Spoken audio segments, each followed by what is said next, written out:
CIS webinar series. We're on episode 31 now, and we're welcomed by Rich McGraw, who is back as co-host. Little sling across his chest, and we'll introduce that briefly. A little important note, no, but we're joined by Senteon CEO, my co-founder Henry Zhang. So Henry, appreciate you hopping in last minute. I asked you to do this one. Guest is running a few minutes late, full transparency. Gotta cover But for me. but also, we've been doing these webinar series for Rich. Rich, what, 4, 5 months now? How long Long have we time, been at yeah. this? It's basically shortly after RSA last year. It So was, yeah, we really did kick it May-ish, off right? right after that. yeah, Um, and we never really introduced necessarily what Senteon is, how it came around. We just know it's this random hardening company that follows CIS. So, gonna dive into some of those introductory questions that maybe we should have addressed a little bit sooner. But first and foremost, welcome back, Rich. How you feeling? How we doing? Are you gonna disappear on us again? hopefully not. I took a pretty bad motorcycle accident on December 30th and ended up getting some surgery, got a shoulder replacement. I need one more surgery, so I've been kind of recovering this month of January so far, but I'm getting better. Humpty Dumpty's getting back put together again, and I'll be better than ever. Hopefully before too long. Heck of a kickoff to 2024. But no, thanks for sharing that. Glad to have you back. Thank you. Henry, let's. Oh, and it looks like the guest is already in the background. Well, I already set this up, so feel free to I'll answer bring in some the questions for you. Yeah, we can feel keep free to going bring here. in the guest, Henry. But we do have Dominic Vogel hopping in right on time. Um, Can you how we guys hear doing? me okay? We We hear you. can hear you. So we set the stage, Dominic. We're just going to kick off a few extra minutes here at the start and introduce Senteon CEO Henry here, and then we'll kind of kick off with the normal episode layout. But Henry, just a couple minutes. Introduce Senteon and why you felt so inclined to launch a company focused on hardening. It sounds like a question that takes more than a couple minutes to answer. Honestly, you've been around for most, right? But we started this back in 2019. I think we were doing a lot You of were other just coming out stuff. of school, right, Henry? Basically. Yeah, we jumped it out of school. Jumped the gun a little bit, maybe. Took us a couple years to figure out what we were doing. But hardening was one of those things where it was something I was familiar with in college just because we had done a lot of the competitions at Argonne National Labs. They have like a yearly cybersecurity competition, and essentially it boils down to like hardening some systems and trying to get some professional pen testers to not break into your systems. So we did those competitions for a couple of years, and that was sort of my introduction to it. And I remember spending a lot of all-nighters trying to set those things up because they were not easy to do. Right. In particular, I remember struggling with the Windows ones. And so this was something that just kept in the back of our mind as we started the company, started developing things, and it was something that was just way far on our roadmap. And Zach, you know this part better than me, but ended up being something that was just guided by talking to people, right? How many times we went into a meeting, presented our roadmap, was like, these are the things that we're working on, this is interesting to you. And then every single time the answer was, talk to us in 2 years when you're working on that thing, right? They would point at hardening, or they would point at that the framework or whatever we want to do sort of down the line. Eventually, you bite the bullet, right? You look at the same answer you got 1,000 times, and you decide that's the right pivot to make. And then shout out to our professor over at Purdue, Nicole Hands. She was the one that introduced us to CIS in the first place. I think she introduced it to me when I was a sophomore. I had no idea what it was. I looked at it and I was like, they want me to put my email in for this. And then I didn't look at it again for 6 years. Thanks, Henry. That in the back of my mind. Yeah. Like, when you're a college student, you don't want to give your email out. I hate doing it. But yeah, I guess so, sort of guided by audience choice.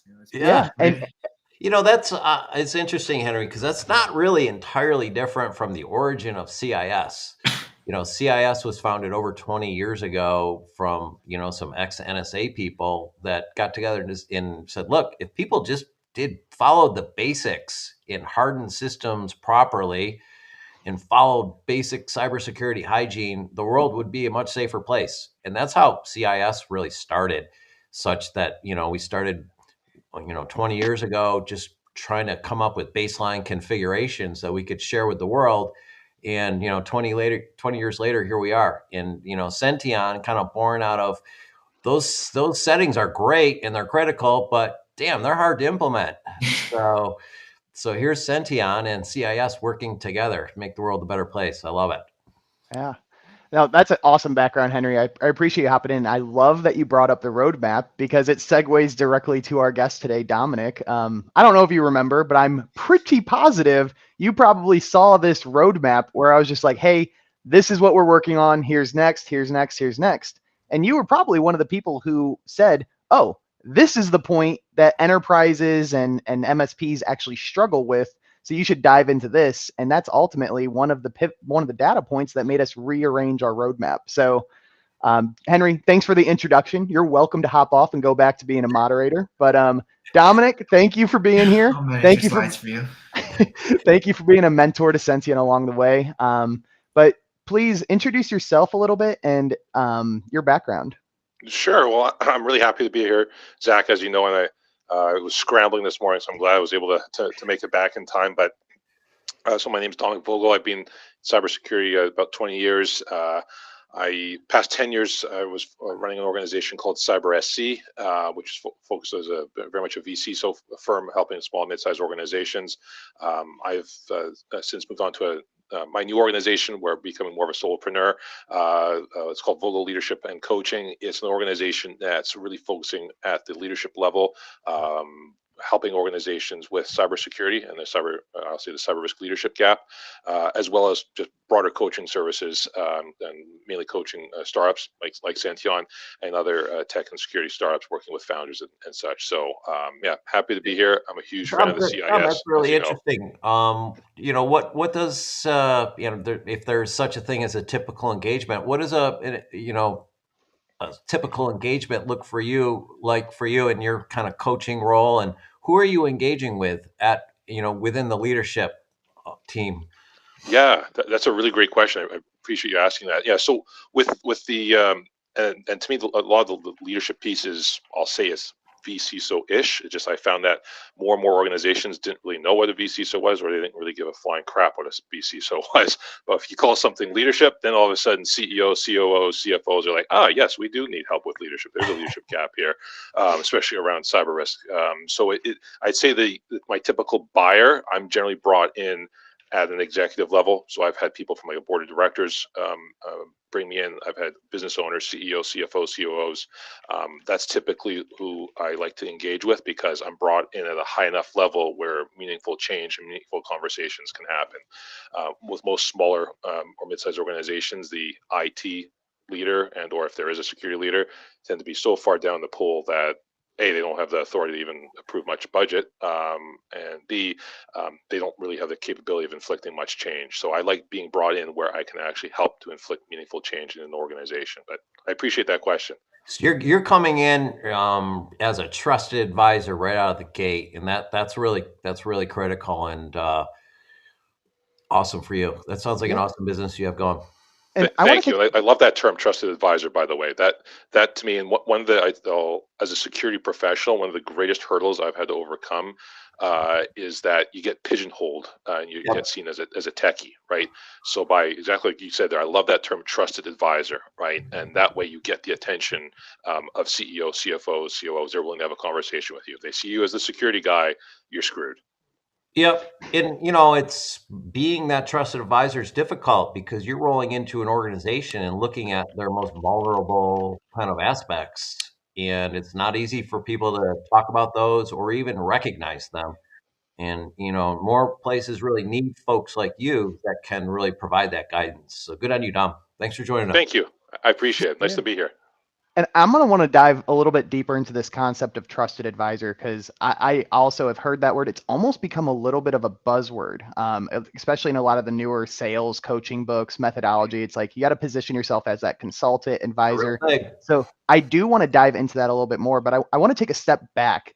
And I want to kick off just with a live testimonial. Senteon does use Dominic's service for this leadership and coaching. And we've really found that even as a small team, it's helped better create communication. It's allowed us to create better workflows internally and in-house. So this concept of coaching, even at our scale, right? We're a team of 6 individuals, still was very helpful and very powerful. So huge kudos to you and taking the priority on that, Dominic. But to take a step back after, now that I gave my testimonial to you, leadership coaching, that's not a very typical business model. You don't go into coaching. It's more, there's motivational speakers, there's people on a stage who want an audience, but this is like coaching in the, not just cybersecurity. This is personal coaching, professional coaching, risk cyber coaching. Like, how did you land on this concept of coaching and why did you make a business out of it? It's funny. I'm a sucker for a good origin story. So 4 years ago, a very close friend of mine, she was a CIO at a fairly large post-secondary institution in Vancouver, Canada, where I live. And she said, "Hey, you know, I just hired my first security manager. This place did not have a security leader before. I've just hired him. Great person, super analytical, no security, but he needs coaching. He's never led a team. Would you be interested in coaching him?" And I was like, "Son of a bitch, that is a really great business idea. Why did I never think about that?" Yes, I can. So, yeah, no, exactly. So I said, "Yes, of course I can." And that started as sort of my blueprint for being able to lay out sort of foundation of my coaching sort of ideas and program, and all these years, 4 years later, allowed me to go into that space. But I start off with such an amazing person to coach with. If he had been an absolute train wreck to coach, maybe I wouldn't have gone through it. I'm not doing But the thing is, yeah. But the thing is, he soaked it up, and to this day, and he's gone to multiple different organizations since then. I still coach him. I'm still part of his journey, which is just extremely humbling, And it made me realize that there's still a faction of I'll say old guard that doesn't necessarily believe in coaching, or Sure. sees it more as voodoo, or more too people-ish or too touchy-feely. But to me, there are I say modern leadership is built on the fact that coaching and being able to coach your team and be able to help them become better, or allow them to explore better versions of themselves, that helps the team as a whole, and it's just such an extremely cool journey to be on. So I started off my coaching just coaching security leaders. Sure. Then I broadened that out to IT. Then a year and a half ago, another friend of mine who was a CIO at another organization, he said, "Hey, we have a really strong technical service desk team. Our IT help desk team is fantastic, really, really great team. But we have a bad image in the rest of the organization." I said, "Well, why is that?" He said, "Well, the tech team, although they're really good, the support team, they don't realize that they're a bunch of condescending a-holes." His words, not mine. He said, "Would you be interested in coaching them?" And I was like, yes, I would. I know nothing about help desk. I'm not a specialist in processes or anything. But again, the focus there was, how do you communicate in a more empathetic way? How do you communicate, especially with non-technical people? How do you communicate in a way that you are trying to drive meaningful change? And even I'm a big believer in every communication you have should be at the heart of relationship building. And it's been a bit of a slower burn there, but we've started to change the tide there, and the help desk and service desk team is getting better responses, better metrics now, and that's really burnished the IT image. Kind of focused on our own box, right? Where we got our heads down, we're focused on objectives or certain tasks, and sometimes you can't see the forest through the trees, and that's really where you help out, Dom, right? An extra set of eyes are always good.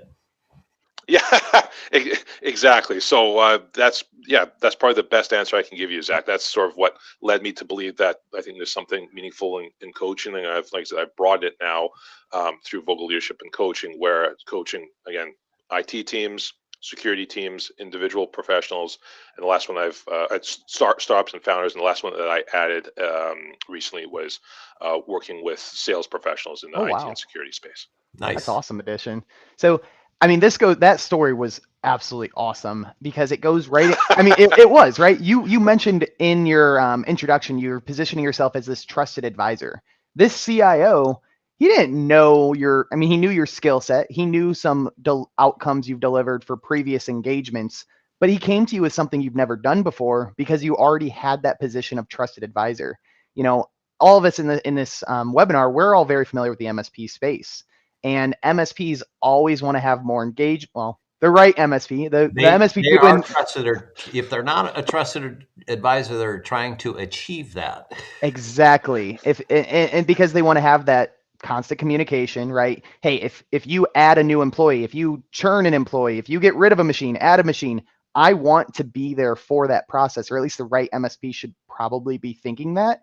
And a lot of the time I hear, man, I don't even know what my clients are doing. I don't know what applications they're installing. I'm always finding new stuff. Rich, I love your cat in the background.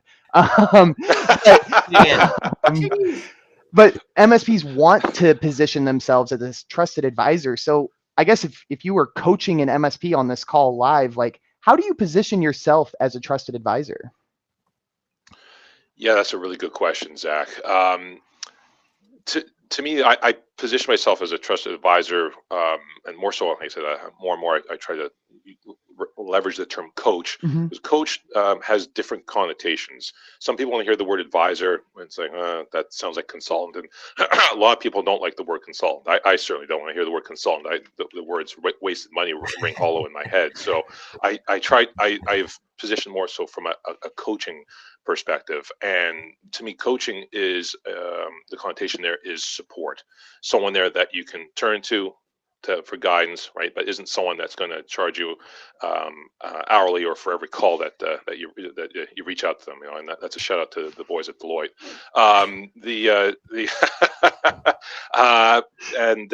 But for me, when I'm talking, it's funny. I've never really had conversations around coaching with MSPs, but I guess to directly answer your question, how I would approach How that. do you position yourself as a trusted advisor? You It could be don't. more You general. don't, Zach. You don't. You have to earn that. Yeah. How do you earn that? I guess is the better I, question. I didn't mean to put you on the spot. no. And to me, and Zach, me personally, I'm a big believer in content generation. I've carefully curated a personal brand over the past 5 years on LinkedIn. That's my platform of choice. And to me, it's combining that with the work that I've done over the years, and very much to Rich's point there, it's something that I like to say I've earned over 20 years, and people know that when they bring me in, they will get the ruthless, honest advice. They know that I'm not going to BS them. They know that I'm not acting as a VAR, and I'm not trying to resell a bunch of hardware and software. I pride myself on, although I give recommendations, Sure. like I recommend Senteon. Thanks. I'm not beholden to And it sounds financially like, driven. unlike some large consulting firms or many consulting firms in general, they're trying to move in and not leave, right? They Yep, want to be full-time part of the staff from now till end of time. the end of time. Yeah, facts, right? And that to me, I love that point there. The way I talk when I'm especially dealing with a prospect, I say I want to help you with your current arc of your journey. Right. So whatever arc you're in right now, you've reached out. There seems to be some level of connection here. Let me help you on that current arc. In future arcs, if you feel that the coaching still helps, then yeah, I'm happy to stay as long as I can. But I want to get you through that arc of your journey. And to me, I'm a big believer in gratitude. I'm a big believer in humility, and something that I always end all my prospect calls is that I am always deeply humbled and appreciate the opportunity to serve people on their journey. Right, people are all on their various Yep. what I refer to as their heroic journey, and if they're affording me the opportunity to serve them, and even just a small leg of that journey, I find that to be extremely humbling. That's absolutely Outstanding. awesome. And one of your answers to becoming and earning that trusted advisor, you brought up something interesting. You brought up your LinkedIn and it sounded like you were talking to your personal brand.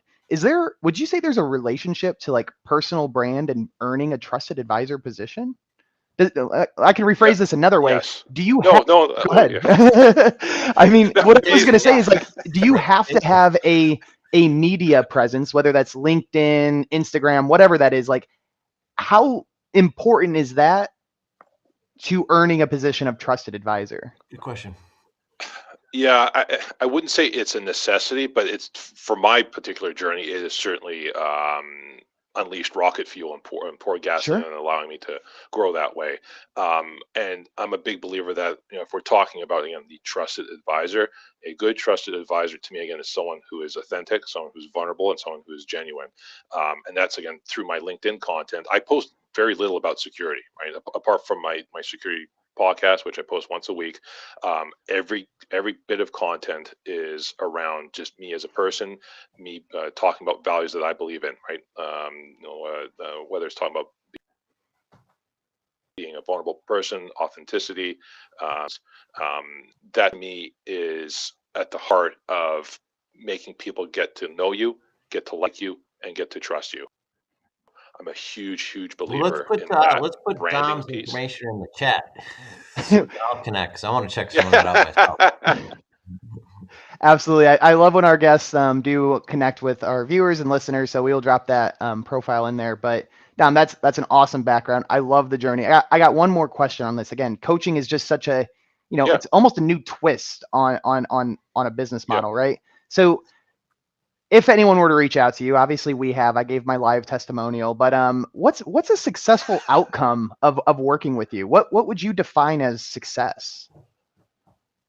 That's a really good question, and I always On the journey, to me, right? my coach. It's different for everybody. It's well, yeah, it is, and that's why for me, my coaching, unlike other coaches, and I'm not trying to necessarily slam anyone, but there's a lot of online coaching programs where it's, hey, watch my videos, right? Subscribe to all these videos, pay $1,000 to get access to all my videos.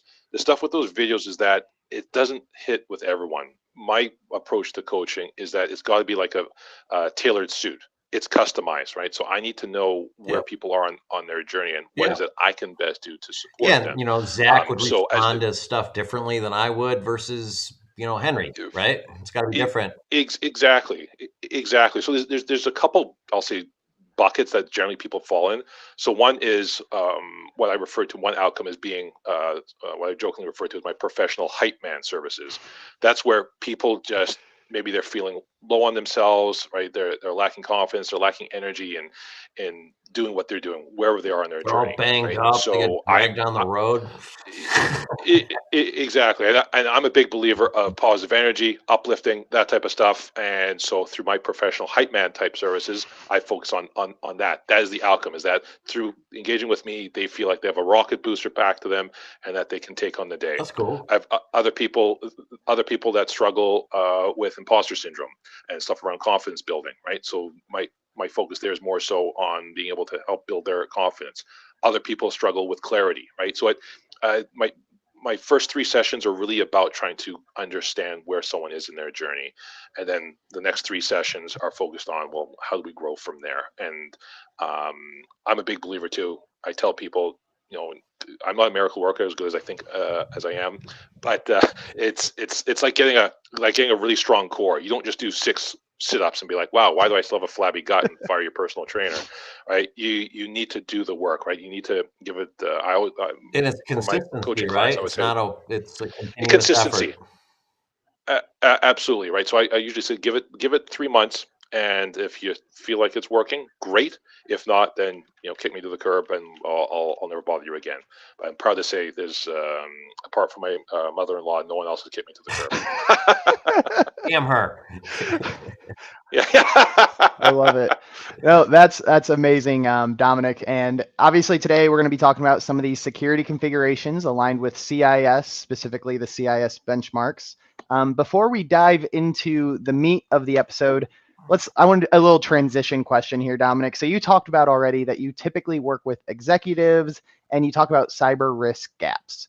Could you just introduce, how do you work with CIS? Do you ever mention the word CIS acronym, right, to the executives you talk with? Like, is that actually part of the conversation, or do you talk more broad just about risk? No, I've mentioned, I'm always bringing CIS, and I'm very proud to say that my whole career as an entrepreneur for the past decade, CIS has been at the heart of what I do in terms of being able to be a security leader, guide, and being able to leverage that for providing maturity assessments and the bedrock of strategic roadmaps.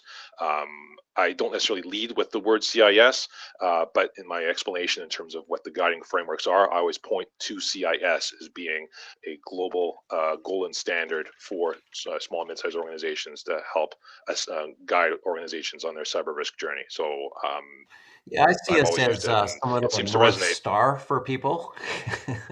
Yes. Yes, a North Star. I like that.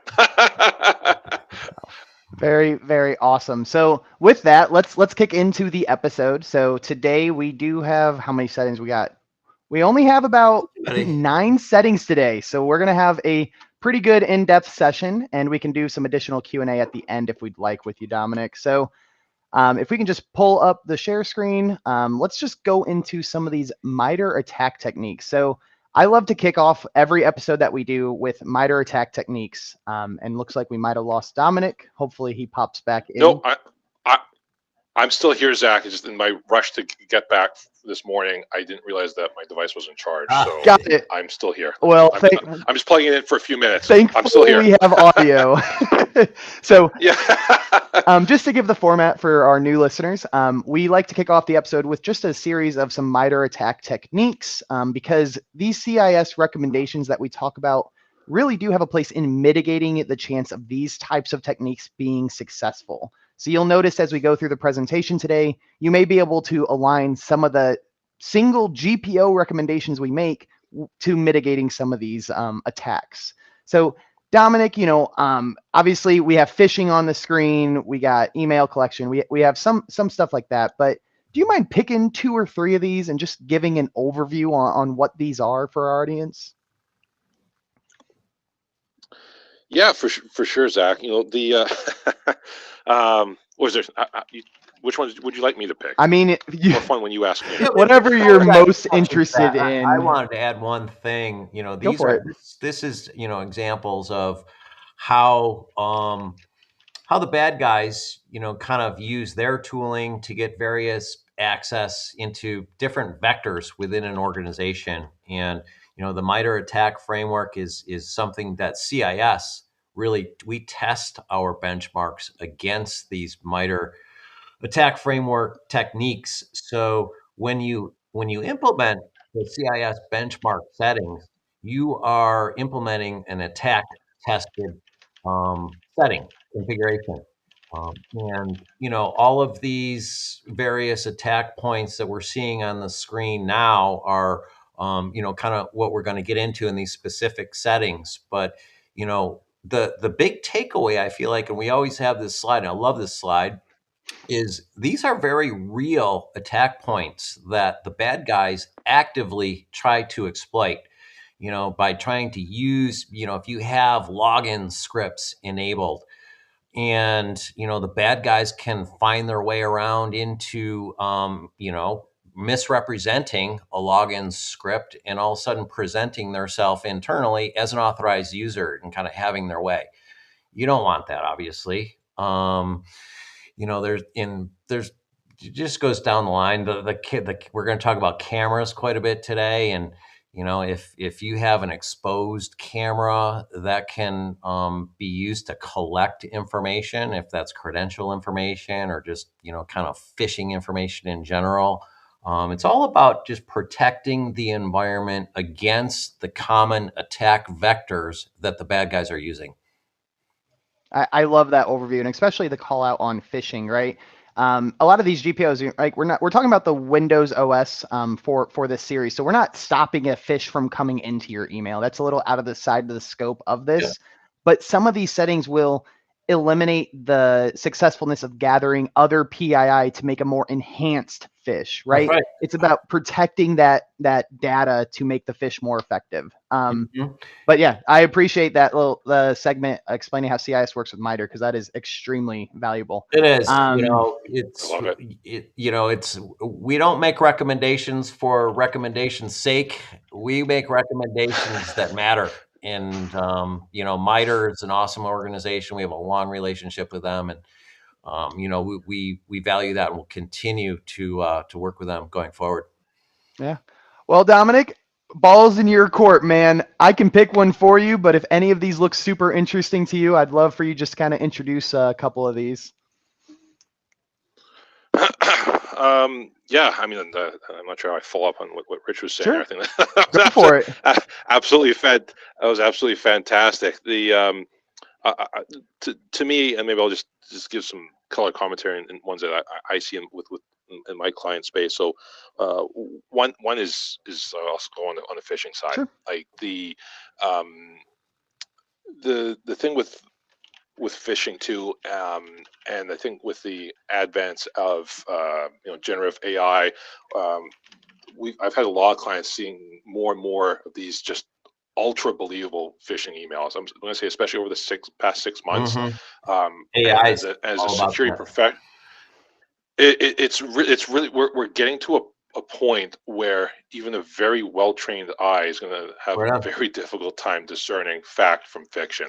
And I think that compared to all the years past where it was, there was always the obvious typo or what have you, like that era is, that window I'd say is pretty much closed, if not rapidly closing.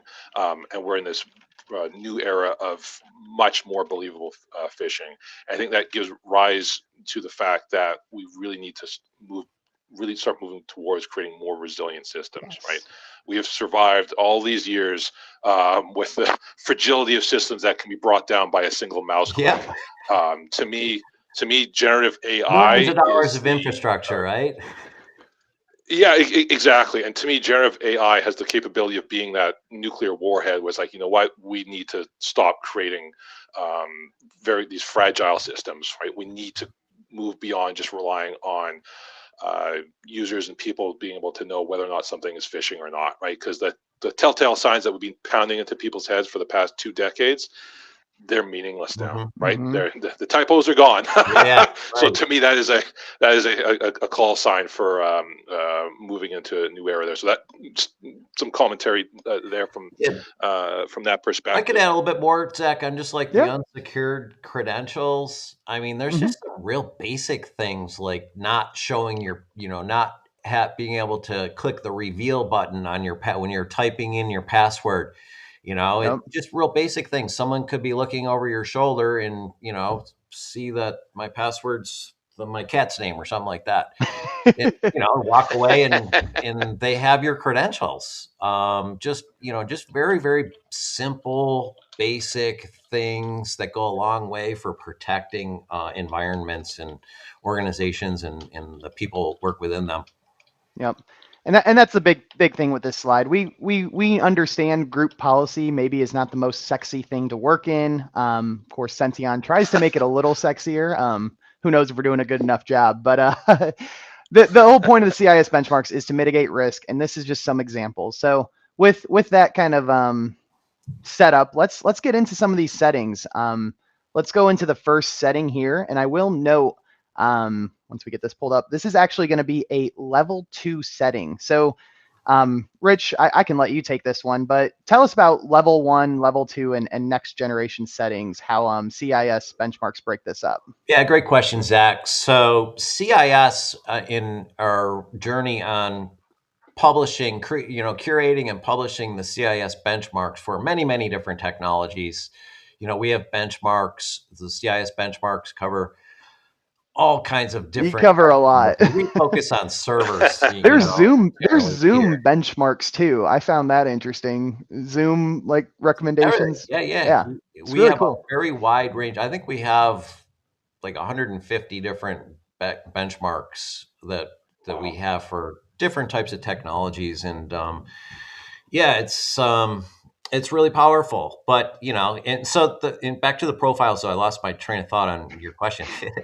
Level 1, level 2. So level 1 settings are kind of recommended for all environments. And the level 1 CIS settings are designed such that they're going to have minimal impact on the environment.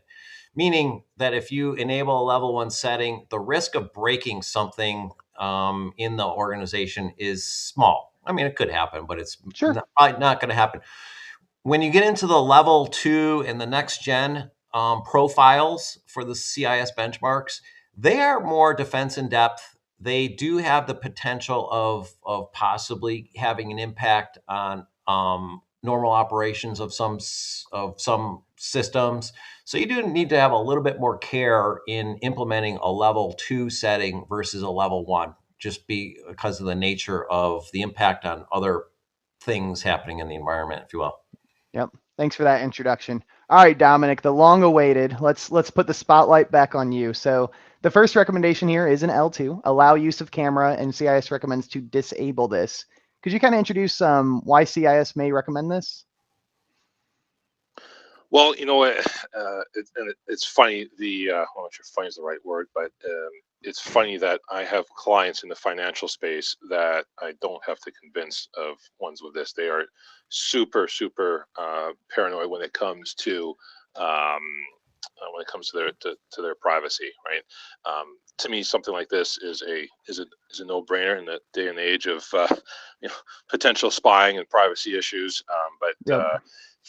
For me, I still have a lot of clients that are in, I'll say, less regulated spaces where this doesn't land. It's too hard to get them to have a conversation. They're like, no, the camera stays. We're not turning it off. We absolutely need it, kind of thing. So, and what would it mean for, especially with this transition to remote culture? For example, me and Rich, or at least we have our cameras being used right now. So basically, if you follow this and why maybe it's an L2, I wouldn't be able to perform my job function if this was disabled on my machine. So, I mean, it's kind of a case by case basis, right, Dominic? It really is a case by case basis, and I think just being able to have the conversation, I think, is the important piece, and just be able to communicate the risk around. That's exactly from it. a privacy perspective, right? Having that conversation, I think, is the important piece. So, sorry, Rich, I interrupted you there. You need to. I think you're right on, spot on with that, Dom, because not every setting's right for every organization or every individual. Zach and I require a camera to get our jobs done. Maybe everyone else doesn't, or some people don't. So you just need to understand what the risk is and be able to accept that or not. And if it's, if you're in a financial environment that has, extreme privacy concerns, then, Zach, you're not getting your camera. Sorry. But, it's just about understanding the risk, knowing what the potential, pitfalls can be around that risk, and either accepting that or not. Spot on. Let's head over to this next setting here. So this has to do with turn off cloud consumer account state content to enabled. So this again sounds like data that's maybe stored in the cloud, but talk to us a little bit about what this setting means and why it's a good idea to keep this turned off. Oh, sorry, you're talking to me, Zach. Sorry, I got distracted by my cat there.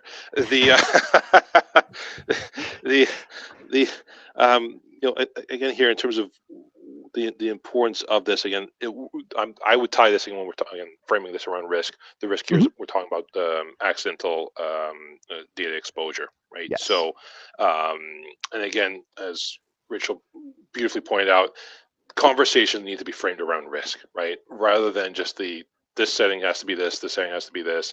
Having that conversation around risk is so important. And more, I'm finding too, even in, I'll say, less, air quotes, less regulated spaces, we're having clients that are more and more concerned with data exposure, right? So having this conversation saying, hey, here's a control, or here's a benchmark here that will help reduce the risk of data exposure. I'm finding I have to do less and less arm wrestling, which is fantastic because I suck at arm wrestling. Mm-hmm. Absolutely. Yeah, in this particular instance, I think there's a potential here for kind of user data to be saved by a cloud platform, and you don't necessarily have control over that data. Yes.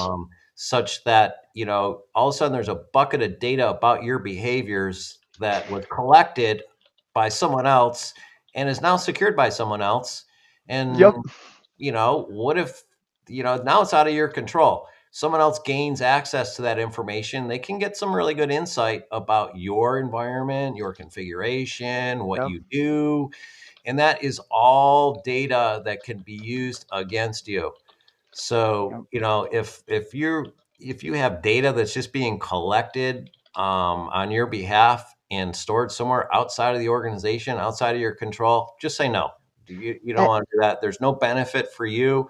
You are providing some kind of unknown benefit to the cloud provider, and I wouldn't recommend doing that personally. Where you concluded is exactly where I was going to say, when you look at this, what's the benefit of allowing your data to None. be stored? How does that Zero user benefit for you? It's all Yep. risk. Exactly. So that's another thing to really consider as we go through the recommendations today. And Dominic, I want to put a quick pause because we don't have too many settings to cover today. We'll keep pace, but you mentioned bringing this all back to risk yet again. So when Yes. you talk to these executives, and rather, let me ask, do you only talk to executives about risk, or do you also talk to the admins and the engineers about risk? How does that conversation change from what their position is?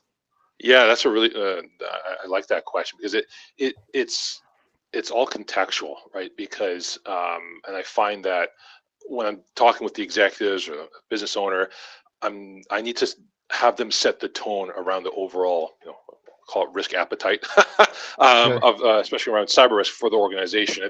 If the CEO doesn't really care about cyber risk, well then no one else in the organization, all the way down from with administrator roles or what have you, no one is going to care. I'm gonna go ahead and say they're in a tough spot in general, if that's the case. Yeah. That's going out on a limb there. Really I mean, those organizations are out there, that's for sure, but it's not a good Yeah. place.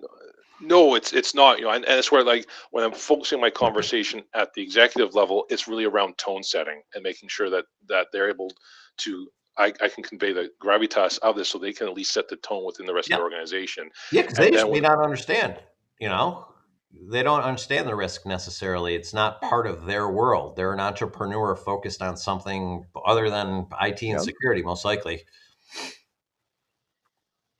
Yep. Absolutely. All right, let's head over to this next setting here. Turn off cloud optimized content is set to enabled. So again, CIS recommends to have this turned off and kept turned off. So might be a little similar. Again, this is really what goes back to these CIS benchmarks. There's so many GPOs and security GPOs that they do tie together, right? Just because you disable one, or in this case, turn off and enable, right? Doesn't mean it's actually locked down and secure. So you got to make sure you do the whole array of settings that are intertwined. But Dominic, is there anything you want to add to this one as to why CIS recommends to have this turned off? And I know he was working on his battery, but we might have completely lost him. I feel like it's more of the same. This is a very similar setting, Zach, as you pointed out. Mhm. It's just taking information and collecting it and storing it on your behalf. And that really kind of starts exposing you to potential malware and things like that. If you have kind of this door open that is kind of a communication stream from your device to another device, you essentially have a port open to some extent, and it gives Good analogy. you've left a crack in the wall here in the door, and the bad guys will find it. Exactly. And that's what these benchmarks are. Again, it's reducing and actually remediating the settings that reduce the attack surface. Yep, Knowing your attack surface is one thing, having the scans done is one thing, but actually taking the time to remediate is where the security benefit truly comes in. Yeah, I like that, Zach. These two settings are about reducing the attack surface. You are providing less information for the bad guys to gather and use against you. Yep. All right, let's hop over to this next setting here. Again, this is going to be more about sharing data that maybe doesn't increase the productivity or add any benefit to that end user. So this one here, turn off Microsoft consumer experiences being set to enabled. Again, I mean, just like I introduced, right? This is sharing that data with Microsoft that maybe they have no place in really gathering. Why does Microsoft need our data even more than they already have? They don't. No, it's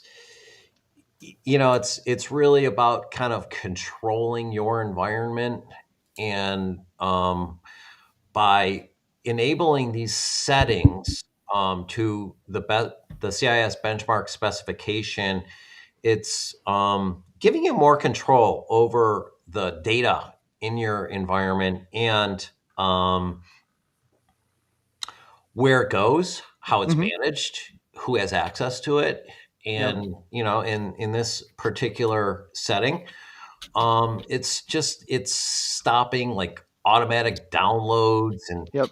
and like Microsoft will suggest, hey, you should install this great app that we just put out. Yep. No, unless, we don't want apps installed that we don't know about and that we're not managing, because, if we don't know what is on that user's machine, how can we secure it? So, Yep. so we don't want people to be able to, click the button that adds an extra app. All of these things are just introducing unnecessary risk. If someone needs that new app that Microsoft's trying to push out for their job, we'll let you know. We don't need you to decide that. It sounds heavy-handed. That was probably heavy. No, that's a perfect explanation. I like it. And I do think we have Dom back in the background. Is that correct? I'm back, guys. Amazing. Yeah, a lot of tech issues today. It is what it is. Well, let's kick you off with a new setting here. We covered while you were gone. So back to our SME. You don't have to take our words for gold, but Dominic's words are worth much more. So this next setting here, ensure require PIN for pairing is set to enabled first time, or CIS does actually give you an option here to another good choice, enabled always. Yep. Intuitively, you can read this. Always is, of course, more than just the first time, so that's going to be a little bit more secure. But Dom, explain to us why we should have a PIN at all when we're pairing devices. Yeah, and I'll give again another credit to CIS. Like, this is one I didn't even know about. I remember when I was going through this with a client of mine. I saw it. I was like, wow, I did not even know that was a thing. Yep. So it's funny you're calling me the SME. I'm really not, but I'm all about learning. And I think, again, the whole notion of the PIN there, again, is just making it that much more secure. Whatever analogy we want to use, defense in depth, what have you, we're introducing additional layers. So if something further up the chain does collapse, right, we're at least making sure that there's other security, I'll say, hurdles, right, to make a someone who wants to attack or take advantage of this, that makes it that much more computationally expensive, right? So they move on. So again, no brainer. Yeah, this one too, speaks to a lot of times like Bluetooth pairings, pairing to someone's phone, and cell phone attacks are very much in vogue.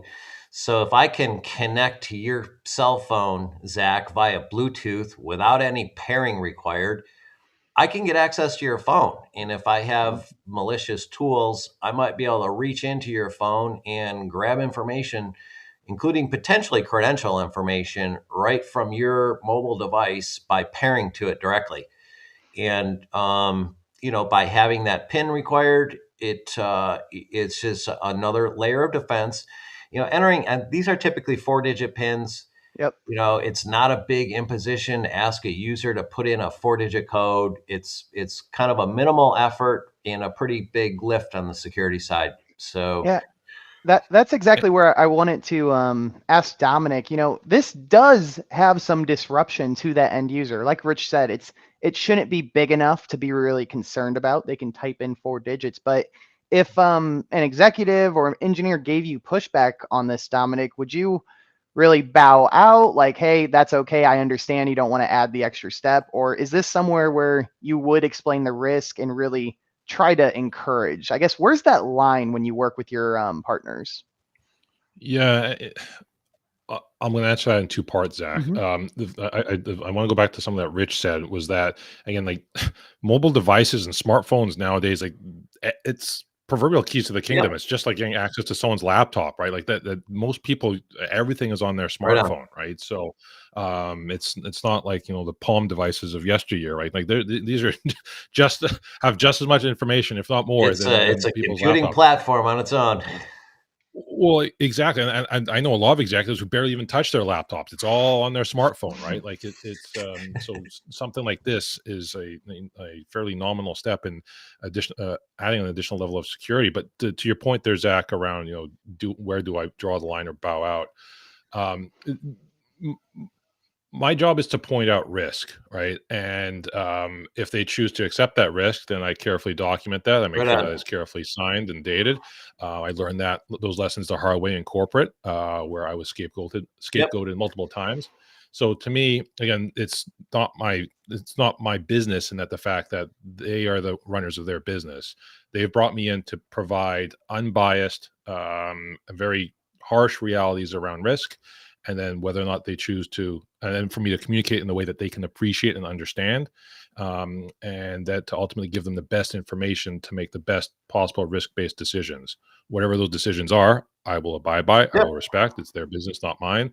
But I will need their signature, and like I said, it's carefully documented. I like that. I like that. Yeah, and I like your description of risk there. And I think if you explain to someone, what can happen if someone gains access, in you saving whatever it takes to punch in 4 digits, is that really worth what could happen on the downside?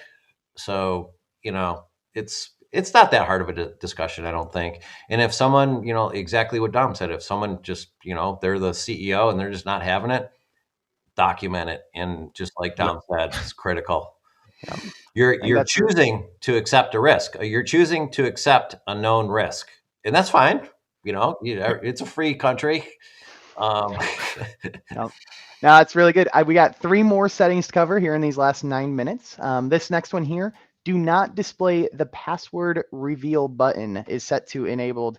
Intuitively, I think all of us have seen this button. We know what this is. When you type in and you see all the black dots symbolizing a character or a number, you can click the little I and it'll show you what you typed, right?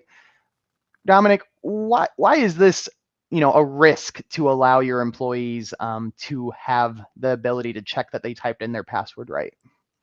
Yeah, and this is one that I've never really had any clients push back on. But again, to me, especially, I generally make sure this is the case, especially with a lot of road warriors who are in airports or in a lot of public spaces. Road warriors. The risk here, I like it. yeah. Airport warriors, whatever you want to call them.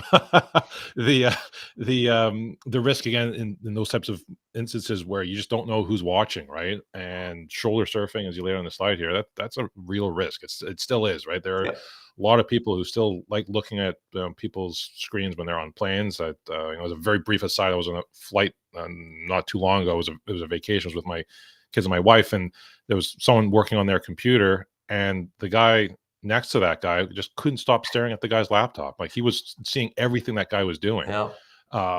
So, and again, I was too far away to see if he had this setting enabled or not. But it does go to show you, like I said, it is there are wandering eyes, and this to me is is a very simple thing to do with very minimal blowback. Yep. Awesome. No, I agree with that completely. That's a good overview. All right, let's get into this next setting here. Enumerate and administer accounts on elevation is set to enabled. So this to me sounds like it probably has something to do with privilege escalation or automatically gaining more privileges. But Dominic, this sounds a little bit more technical. Do you have anything you can add on this? Well, yeah, I'm not sure how technical I'll get, but to me, again, when we're saying this to disable, again, this to me is where you can make obscurity a friend, and you can't always rely on obscurity with security, but there are instances like this, I think, where obscurity is a friend, again, where you can obscure admin information. I'm certainly always in favor for. You don't want to be leaving out little treats for reconnaissance that attackers can use. So it's again. My understanding of this is, Zach, and I, correct me if I'm wrong, but I believe the way this works. Let's say I have administrator access as an employee at CIS, which I don't. Mm-hmm. But I believe attackers out there, don't target Rich. You won't get anywhere. But so I'm a user. I'm a business user, but I'm also an administrator. So I kind of have 2 roles. I have 2 hats. And if my credentials somehow identify that I'm a business user and have administrator capabilities, and if that is known, if that is sort of made known in the environment, I can be targeted. Because they want me because I do have that. I can escalate my privileges. So if Zach, he doesn't have any, he's way down. He doesn't have any privileges at all. So if they know that, they know Zach's got nothing. They know I'm holding the admin keys along with my normal, things. They're going to go after me because they can escalate my account and they can't Zach's. Yeah, I think that's a perfect explanation of it. So definitely, again, following this. Just because you're an administrator doesn't mean you shouldn't be locking down what they're allowed to do, what's being obscured, right? So Yep. absolutely, Yeah, we all don't part want of the people same to mission. know who has the ability to escalate. This is Yep. basically showing, who has the ability that Rich can kind of escalate into an admin real quick if he wants to or if he needs to. Yep. And by obscuring that, you're making it harder to find the real key targets. Yeah. Spot on. All right, Dominic, we got one setting and we made beautiful time. The last one here is prevent the use of security questions for local accounts. Now, what if I forget my password? Why would I not want my password hints or my security questions? This seems like something we were raised with, and this is very normal to have, but CIS says it's a bad idea. Could you talk towards this? Yeah, it's because most security questions are really crappy, or stuff that you can easily find. What street did you grow up on? What was your first pet? That stuff's littered on people's Right. Facebook accounts. Yeah, you right? can So, fish that stuff real easy these days. yeah. The thing is, we were raised on really crappy security questions for recovery. So, to me, again, this is where you're moving past, I'll say, old security approaches, right? I think those are very dated, even ones which are obscure. I know with I can't remember if it's a financial institution or something, but like they start to ask more obscure questions. But the problem with those obscure questions is that you don't even remember them. Yeah. Pointless. Right? Like, what was one of them was actually, what's the name of your second childhood friend? I was like, how the Right. F would I remember that? Right? So, again, saying it to enabled, and again, an organization, right, whether you have a help desk or make more modern approaches in terms of account recovery. Yeah, password resets is a mature, thing these days. So, if you forget your password, just go through a normal reset process. Yep. I know people that, not necessarily for work accounts, but let's say, you're buying something on whatever consumer website. I have one friend that resets his password every time and never even saves the password because he doesn't use it frequently. And every time he just goes, yeah, I forgot my password, because he makes some ridiculously long, crazy password, doesn't write it down, and knows fully that next time he needs to get in there, is going to just reset it again. Yep. Hey, a workflow that works for some. Yep. All right, that is awesome. We're down to the last couple minutes here to the hour. But Dominic, thank you for being our guest. That was all the settings for today. I love to just kind of leave these last couple minutes for anything you'd like to share, whether it's trends you're seeing in the market or a takeaway from this episode you want to emphasize. But please, closing comments, anything you want to share? Well, first of all, I really appreciate being here, Zach, and I think this is my second go around, so I appreciate you having me back. Appreciate the tolerance with the various technical delays, but yeah, my closing thoughts are, again, I'm going to say geared towards those that are in the small and mid-sized business ecosystem, whether you are a small and mid-sized business or you're serving the small and mid-sized business ecosystem. I've been focusing on this space for 10 years, the SMB space, and each year, like I said, I keep thinking this is the year that we're going to be able to reverse what I call digital wildfire, right? Where stuff like ransomware and stuff starts going down, but it's not. Just to start this year, the number of calls I fielded has been insane. So never stops. I'd say my call out is to people in the small mid-sized business space, right? Stop saying that you're not a target. If I hear that one more time, I'm going to lose my goddamn mind. Like, you are a target. We all are. That ship has sailed. Every organization is a digital organization. Every organization, big or small, has data, has meaningful systems, whether they're cloud or otherwise. And in this data-driven age, you need to access that data. Whether it's, even if you think it's not valuable, it's valuable to you, because if you lose access to that data, you can't fulfill your mission as an organization. So being able to say shift mindsets, get the fact that we're not in 1995 anymore. It's 2024. Every organization, big or small, we need to focus on optimizing cyber risk in any organization. I love those closing thoughts. Spot on, Dominic. Thank you again for being a reoccurring guest with us. We appreciate it having you on the show, and I'm sure you'll be invited back yet again in coming months. Well, hopefully then I'll be on camera again. Would love to. How else am I supposed to make some reels and whatnot? We need to see the face. But very cool. All right. So how to watch, let's just wrap up here. We are here every Wednesday at 1 p.m. Rich, I think I told you, but we're booked until mid-April, I think is when we conclude. And then maybe we'll get into browser hardening settings. That'll be another couple. We got to take a break in June because I'm taking June off, going on a sailing trip. Oh man, if only. Nice. Anyways, we should do a montage of your sailing trip. Anyway, we have an awesome guest lineup for the next few weeks, and we're going into some of these heavy hitting settings. So please stay tuned with us every Wednesday at 1 p.m. And just really closing up here, we do have a newsletter that you're welcome to subscribe to. I do my best to provide recaps, blog posts, and deep dives of the slides we talk about. And as always, with the next steps, Rich and I are happy to connect. I will have Dominic posting into the chat. If we can pull up this next slide. I'll be posting the connections in the chat. And as always, Senteon is here to assist with the remediation of these CIS benchmarks. We support about 1,000 of these settings at this point, and we're happy to help implement those for you, monitor, track, report changes, all that fun stuff that goes with security configurations. But for today, we are wrapping up, and thank you for being here. Talk to you next week. Stay secure out there.